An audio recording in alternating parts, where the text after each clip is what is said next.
আমরা যারা Galaxy A17 বা F17 ইউজ করি সেই সমস্ত ডিভাইসে কিন্তু অনেকে বলছে নাকি ফোনগুলো স্লো হচ্ছে, অনেক সময় অ্যাপ ইউজ করছি, অ্যাপ ওপেন করছি, অনেক স্লো হচ্ছে। এর জন্যে আমাদের যে করণীয় কাজগুলো সেগুলো করলে কিন্তু সেই ডিভাইসের প্রবলেমগুলো পুরোপুরি ফিক্স হয়ে যাবে।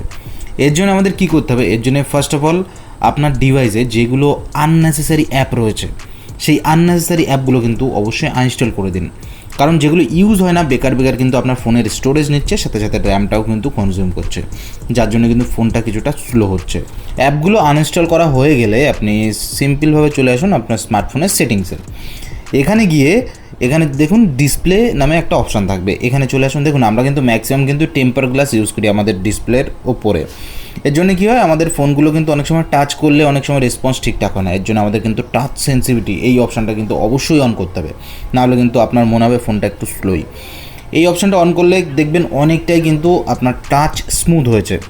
এরপর যেটা করণীয় সেটা হচ্ছে এখানে দেখুন নিচের দিকে ব্যাটারি সেকশন, ডিসপ্লের পরে ব্যাটারি সেকশন থাকবে, এখানে চলে আসুন।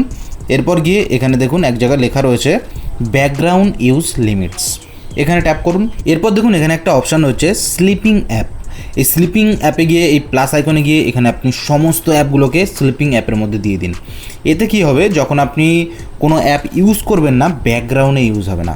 আর ব্যাকগ্রাউন্ডে ইউজ না হলে কী হবে, আপনার ফোনটা কিন্তু ফ্রি থাকবে, র্যামটা ফ্রি থাকবে, যার জন্য ফোন কিন্তু অনেক বেশি স্মুথলি চলবে।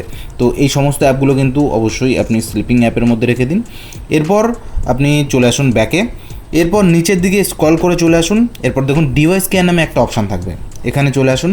এরপর দেখুন এখানে একটা অপশান থাকবে মেমোরি নামে, মেমোরি মানে হচ্ছে র্যাম, এখানে ট্যাপ করুন। এরপর চেকিং দেখাবে, এখান থেকে আপনি কিন্তু র্যামটাকে ক্লিন করতে পারেন। এখানে অবশ্যই কিন্তু র্যাম প্লাসটাকে আপনি ম্যাক্সিমামটা করে দিন, তাহলে কী হবে, আপনার যে ব্যাকগ্রাউন্ডে যে অ্যাপ্লিকেশনগুলো চলে সেগুলো কিন্তু সার্ভাইভ করতে পারবে। র্যাম প্লাস যদি করে দেন ব্যাকগ্রাউন্ডে চলার জন্য কিন্তু মেন র্যামের প্রয়োজন হবে না। এরপর দেখুন অটো অপটিমাইজেশন যে অপশানটা রয়েছে, এখানে গিয়ে কিন্তু অটো রিস্টার্ট এটাকে কিন্তু আপনাকে অন করে দিতে হবে। রিস্টার্ট হোয়েন নিডেড, যখন আপনার ফোনটার প্রয়োজন হবে তখন কিন্তু অটোমেটিকলি রিস্টার্ট হয়ে যাবে। আর আপনি কিন্তু শিডিউলি সপ্তাহের মধ্যে যে কোনো একদিন কিন্তু রিস্টার্ট করতে পারবেন। রিস্টার্ট করলে কিন্তু আপনার ডিভাইসটা অনেক স্টেবিলিটি ইমপ্রুভমেন্ট হয়। আপনি যদি ম্যানুয়ালি ফোনটাকে রিস্টার্ট করেন তখনও দেখবেন আপনার ডিভাইসটা অনেকটা স্মুথলি চলে। এরপর দেখুন এই সেটিংগুলো করলেই আপনার স্মার্টফোনের অ্যাপ ওপেনিং ক্লোজিং স্পিড কিন্তু অনেকটাই বেড়ে যাবে। তো এছাড়াও যদি আপনি আরও স্পিড করতে চান, আবার চলে আসুন সেটিংসে, এখানে চলে আসুন অ্যাক্সেসিবিলিটির মধ্যে। অ্যাক্সেসিবিলিটির মধ্যে গিয়ে এখানে দেখবেন একটা অপশান রয়েছে ভিশন এনহ্যান্সমেন্ট, এর উপরে ট্যাপ করুন।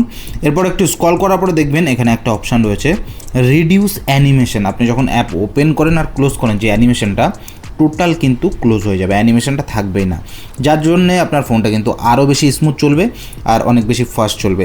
তো এই সেটিংগুলো যদি আপনি অ্যাপ্লাই করেন তাহলে দেখবেন আপনার স্মার্টফোনটা আগের থেকে অনেক বেশি ফাস্ট হয়ে গেছে। তো যদি ভিডিওটি ভালো লাগে অবশ্যই কিন্তু একটা লাইক করতে ভুলবেন না, আর আপনার ফ্রেন্ড যারা A17 বা F17 ইউজ করে তাদের সাথে ভিডিওটা শেয়ার করে দেবেন।